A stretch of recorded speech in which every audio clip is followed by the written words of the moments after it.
हाथी बड़ा, उसमें बड़ी सारी आत्मा होगी। ये एक बच्चे आदि के मन में, थोड़े बड़े आदमी के मन में भी जिज्ञासा या प्रश्न उठ सकता है कि वो जीव छोटे बड़े हैं कि एक समान है। इस संदर्भ में यह उत्तर दिया गया कि समान है, दोनों के जीव एक समान है। क्योंकि एक समान है, यह कैसे हो सकता है कि हाथी में तो इतनी बड़ी आत्मा होगी, इतना बड़ा शरीर है, कुंथु तो बहुत छोटा सा शरीर है उसका, उसमें भी उतनी ही आत्मा, और हाथी में भी उतनी ही आत्मा, दोनों में समान कैसे हो सकती है। अब इस बात को उदाहरण से समझाया गया है कि समान कैसे है समान। तो शास्त्र में भगवती सूत्र में उदाहरण दिया गया, कूटागारशाला, कूड़ागारशाला का एक उदाहरण दिया गया है। हम यूं समझें, एक शिखर के आकार वाली कोई मकान कह दें, कोई कमरा कह दें, हॉल कह दें, वैसा कुछ है, शिखर के आकार वाला बताया गया है। भीतर और बाहर दोनों ओर से लीपी हुई है, वह गुप्त है, गुप्त द्वार वाली है। आप यूं समझें, एक कोई छोटा सा कमरा है, एकदम बंद है, बहुत पैक है। उस कमरे के अंदर दरवाजे से मान लो एक आदमी गया, हाथ में दीपक ले गया, और भी कुछ चीजें अंदर है। अब उस दीपक को उस कमरे के अंदर रख दिया, अब कमरे को बिल्कुल बंद कर लिया, एकदम दरवाजा बंद हो गया है, अच्छी तरह बंद है, कोई खिड़की है ही नहीं, दरवाजा पैक बंद है। अब वो दिया वहां जला हुआ रख दिया, तो वो दिए का प्रकाश कहां तक जाएगा? दिए का प्रकाश कहां तक जाएगा बताइए,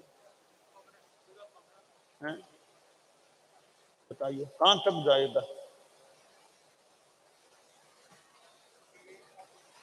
प्रकाश पूरे कमरे में फैलेगा। कहां तक जाएगा? दिए का प्रकाश पूरे कमरे में फैलेगा। ठीक है ना। अब वो दिया उस कमरे में रखा है, दरवाजा बंद है, खिड़की है ही नहीं, तो वो प्रकाश पूरे कमरे में फैल जाएगा। वो दिया छोटा सा है, उसका प्रकाश पूरे कमरे में फैल जाएगा। अब देखिए, वो जो दिया था उसके ऊपर एक वो कुंडा कह दे, कुंडा कपड़े धोने का बड़ा कुंडा है, वो कुंडा, इतना बड़ा कुंडा, वो उसके ऊपर लगा दिया। अब वो प्रकाश कहां तक रहेगा? अब वो प्रकाश पूरे कमरे में नहीं फैल पा रहा है, मानो कुंडे की उस अवगाहना के भीतर भीतर फैल सकता है। अब मान लीजिए उस कुंडे को हटा करके छोटा सा कटोरा, कटोरा ऊपर लगा दिया, अब प्रकाश कहां तक फैलेगा? अब कटोरे को भी हटा दिया, एक छोटा सा गत्ता, गत्ता छोटा सा कुछ बना करके उसके ऊपर लगा दिया, अब प्रकाश कहां तक जाएगा? वहां तक जाएगा ना। तो दीपक तो वो का वो है, पहले पूरे कमरे में प्रकाश फैला हुआ था, बाद में कुंडे तक के अवकाश में प्रकाश फैला हुआ, फिर एक छोटे कटोरे तक में, तो एकदम छोटा सा ढक्कन वहां तक फैला। तो दीपक वो का वो है, प्रकाश का फैलाव ज्यादा कम ऐसे हो गया। इसी प्रकार कि आत्मा तो एक समान है।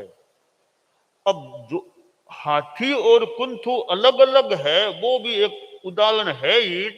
यहां तक हम उदाहरण ले लें कि एक कुंथु है, उसमें छोटा सा शरीर है, वहां तक आत्मा है, वो कुंथु मरकर के हाथी की योनि में चला गया। अब जो आत्मा कुंथु के शरीर में फैली हुई थी, वो ही आत्मा, वो सेम आत्मा अब हाथी के शरीर में फैल गई है। दो जीव मान करके समानता शास्त्रकार ने दिखाई दी, भगवत आर्षवाणी है, वो बात तो है ही है। हम तो एक ही जीव की बात कर लें कि जो जीव कुंथु में है वो ही मर करके हाथी की योनि में आ गया। तो कुंथु के शरीर में जो फैला हुआ था अब वो पूरे हाथी के शरीर में अब वो फैल गया। इसका मतलब क्या? उस दिए को याद करो, वो ही दिया है।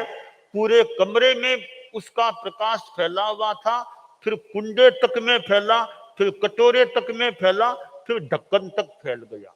अर्थात प्रकाश को जितना अवकाश मिलेगा उतने में वो फैल जाता है। इसी प्रकार हमारी आत्मा में यह शक्ति है कि जितना बड़ा शरीर मिले उतने में वह समाविष्ट हो सकती है। बड़ा शरीर मिला तो बड़े में, मध्यम मिला तो मध्य में, एकदम छोटा तो एकदम छोटे में, वैसे आत्मा फैल सकती है। और आगे जाएं कि निगोद के जीवों का शरीर है, निगोद के जीवों का शरीर है, एक शरीर में अनंत जीव एक साथ हैं। वो और भी, यानी आत्मा को कितना थोड़ा अवकाश मिला है। जितना स्थान मिलता है उतने में आत्मा फैल सकती है, आत्मा का प्रकाश फैल सकता है। तो हर आत्मा के एक समान प्रदेश हैं, असंख्य असंख्य। ऐसा नहीं इस आत्मा का दो प्रदेश इसके ज्यादा है, इसके दो प्रदेश कम हैं, ऐसा नहीं होता। भगवान महावीर की आत्मा के जितने प्रदेश थे उतने ही प्रदेश मेरी आत्मा के हैं, जितने प्रदेश मेरी आत्मा के हैं उतने ही प्रदेश मुनि पार्श्व कुमार की आत्मा के हैं। कोई नमन कुमार की सबकी आत्मा के ऐसा नहीं है।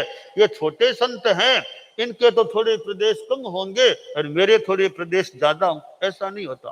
तीर्थंकर भगवान के जितने प्रदेश हैं आत्मा के उतने ही प्रदेश एक कुंथु के जीव के भी हैं। तो चाहे तीर्थंकर है चाहे छोटा सा जीव है, सबके एक समान प्रदेश होते हैं। इसलिए अब आत्मा में यह शक्ति है, जितना अवकाश मिलता है बस उतने में अपने आप को समाविष्ट कर लेती है। यह एक आत्मा का सिद्धांत है, जितना स्थान मिले उतने में समाविष्ट हो जाना। यह तो एक दर्शन की या आगम की सिद्धांत की बात आ गई। अब हम इस बात को इस रूप में देखें, एक शिक्षा ग्रहण कर सकते हैं, हमारे संत लोग भी हैं। और तो देखिए कि जितना स्थान मिले उतने में अपने आप को समाविष्ट करने का प्रयास करना। अब मान लो आप लोग भी हैं, अपने बंगले में कहीं थे, आपके घरों में थे, वहां 4 कमरे 5 कमरे 6 कमरे एक हॉल आदि आदि आपके मान लो घर में थे। अब यहाँ मान लो आपको 1-2 कमरे कुटीर हैं, आप अपने घर में भी रह सकते थे और यहाँ भी रह रहे हैं। अब हमारे संत लोग हैं कि मान लो बड़ा मकान मिल गया और गांवों में कहीं मान लो थोड़ा स्थान मिला, तो थोड़ा मिला तो थोड़े में संत रहते ही है ना, ज्यादा मिलने पर कई बार ज्यादा में भी रह सकते हैं। तो जितना स्थान मिले उतने में अपने आप को एडजस्ट कर लेना चाहिए। ये एडजस्टमेंट बिठाने की कोई परम शिक्षा देने वाला है तो हमारा जीव है। एडजस्टमेंट की शिक्षा हम जीव से ले सकते हैं कि हमारा जीव आत्मा कैसे एडजस्टमेंट बिठाता है कि बड़ा शरीर मिल गया तो आराम से बड़े में फैल जाएगा, छोटा शरीर मिला तो छोटे में रह जाएगा। यह एडजस्टमेंट करने की शिक्षा हम अपनी ही आत्मा से ले सकते हैं कि आत्मा जैसा जितना स्थान मिला उतने में संकुचित विकुचित हो जाती है। तो हमें भी, हमारे संतों को भी, संत ऐसे तो करते ही हैं, लगता करते ही हैं कि बड़ा स्थान मिलता है तो बड़े में आराम से कई बार फैल जाएं। शायद कहीं एक ही कमरा मिला, एक ही साज में, एक ही कमरे में 2-3 साज भी आ गए। जैसे निगोद के जीव हैं, एक शरीर में अनंत जीव साथ रहते हैं, ये तो 2-3 साज ही साथ रहने की बात है। तो स्थान कम है तो एक कमरे में कई संतों के ग्रुप आकर के रह गए, और स्थान ज्यादा है तो अलग अलग कमरों में सब रह गए। तो यह हम बात ग्रहण करें कि जैसी परिस्थिति हो उसमें अपने आप को एडजस्टमेंट के साथ रखने का प्रयास कि जैसी स्थिति है उसमें संतुष्ट हैं।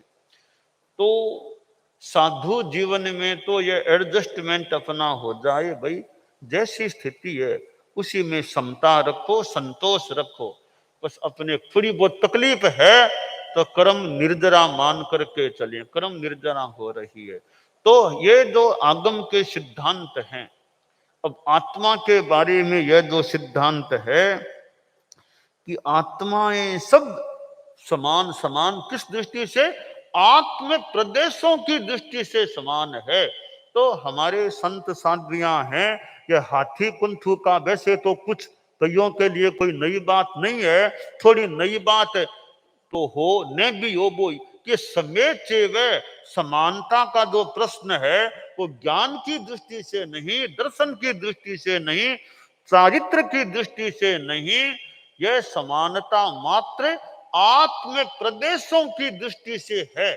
ऐसा प्रतीत हो रहा है कि आत्मा के प्रदेश जितने कुंथु के जीव के हैं उतने ही आत्मा के प्रदेश हाथी के जीव के भी होते हैं। तो यह आत्मा के आत्मा के प्रदेशों की, आत्मा की क्वांटिटी जो संख्या है प्रदेशों की, उस दृष्टि से समानता है। और ऐसा नहीं है कि किसी की आत्मा कोई ज्यादा बड़े बड़े प्रदेश वाली है, किसी की आत्मा छोटे छोटे प्रदेश, ऐसे कोई नहीं है। आत्मा सबकी जो है वो एक समान है, बस आत्म प्रदेश हमारे संकुचित विकुचित हो जाते हैं। केवली समुद्घात होती है तो केवल ज्ञानी है, उसको केवली समुद्घात होती है तो उसकी आत्मा पूरे लोक में फैल जाती है। मात्र 8 समयों की एक प्रक्रिया है, आत्मा कैसे पूरे लोक में फैलती है तो वापिस संकुचित होकर शरीर व्याप्त हो जाती है। तो यह जैन दर्शन का और आगम का जो आत्मा का सिद्धांत है, यह एक अपने आप में बहुत अच्छा एक जैन दर्शन में आत्मा के बारे में क्या अवधारणा है।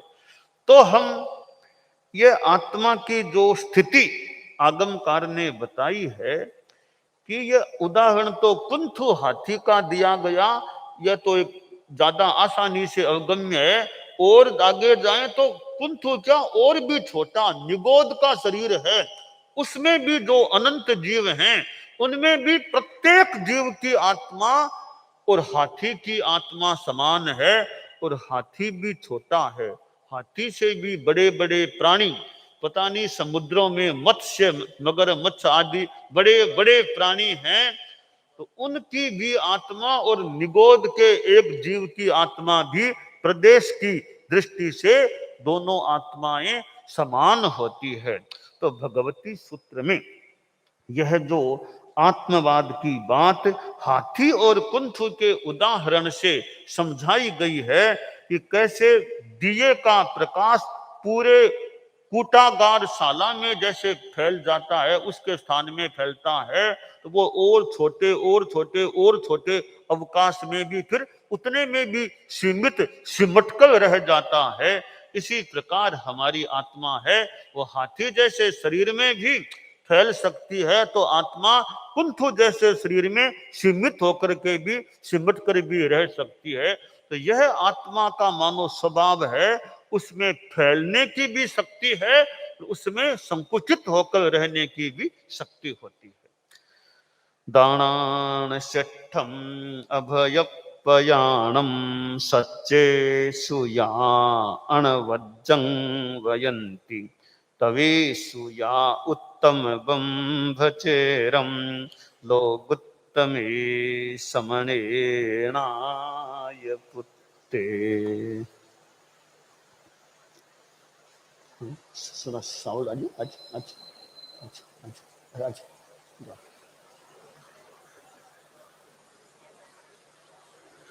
कालू यशो विलास का थोड़ा सा प्रसंग।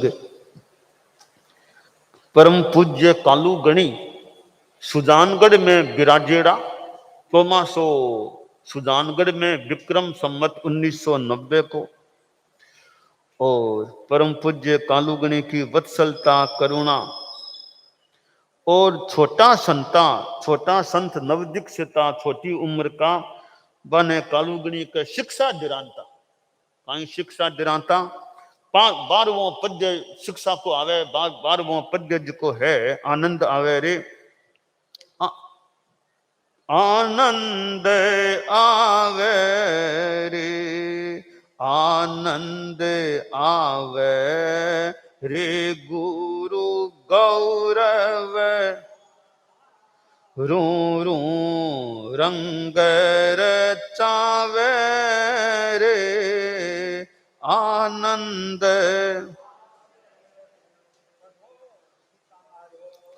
सोवो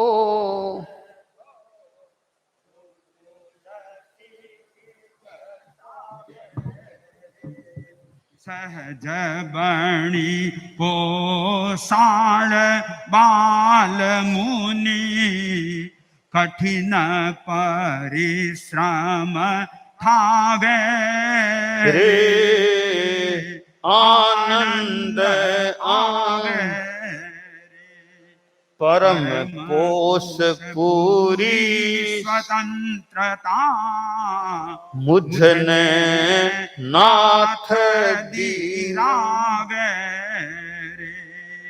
तीन कारण निर्माण स्वपररो नित स्मृति पथ सर सावे रे आनंद आवे रे हजारी मल जी रामपुरियारी बाहेरी मन भावे रे ऊपरली मंजिलरी मेरा नित स्मृति पथ सरसावे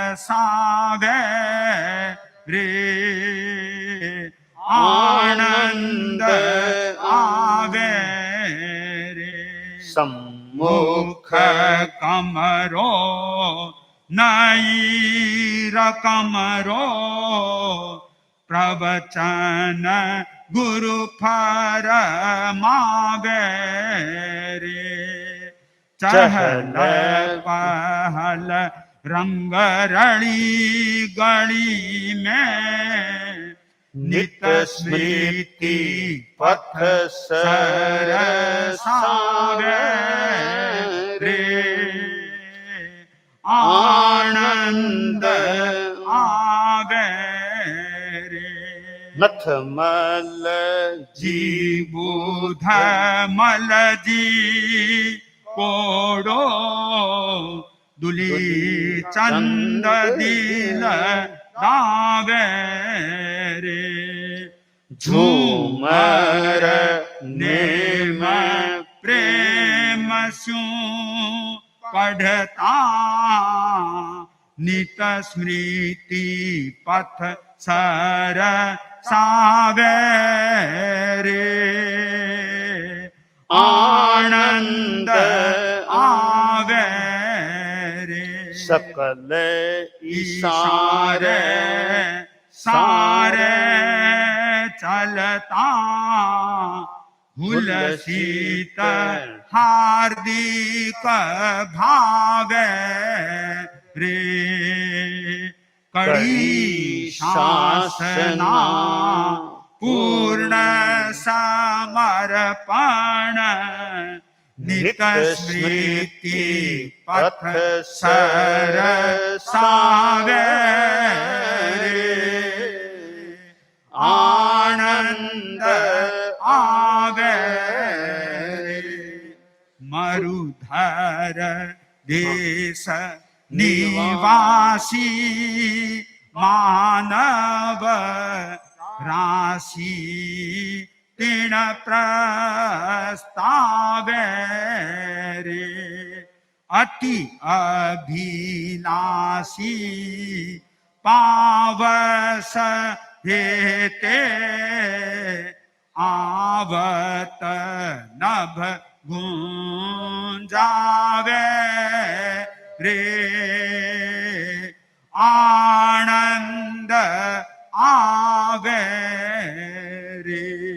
तो सुजानगढ़ में गुरुदेव कालूगणी को चौमासो हो रयो है और वह स्थान हजारीमल जी रामपुरिया की हेली और ऊपरली मंजिल की मेड़िया सामने नई रकम को कमरों गुरुदेव को व्याख्यान हुए है और मुनि तुलसी के मानो अंडर में अनेक संत हैं। नथमल जी जिका आचार्य महाप्रज्ञ जी बनिया, बुद्धमल जी स्वामी दोलित, ऐसे कई संत हा जिका सकल इशारे सारे मानो इशारे से चालने वाला हा, जिका ने मुनि तुलसी के अंडर में मानो रहने को मौको मिलियो है। तो वो सुजानगढ़ को चौमासो अठिने अब आगलो चौमासो कथे हुए 91 की साल को।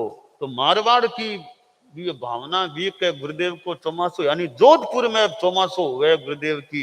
अब क्या मारवाड़ की भावना है और क्या आगे चौमासे की बात बन सकेली, अगले चौमासो जोधपुर की भावनाओं जिया जो भी किया पूरी हुए आगे बात यथा संभव आगे।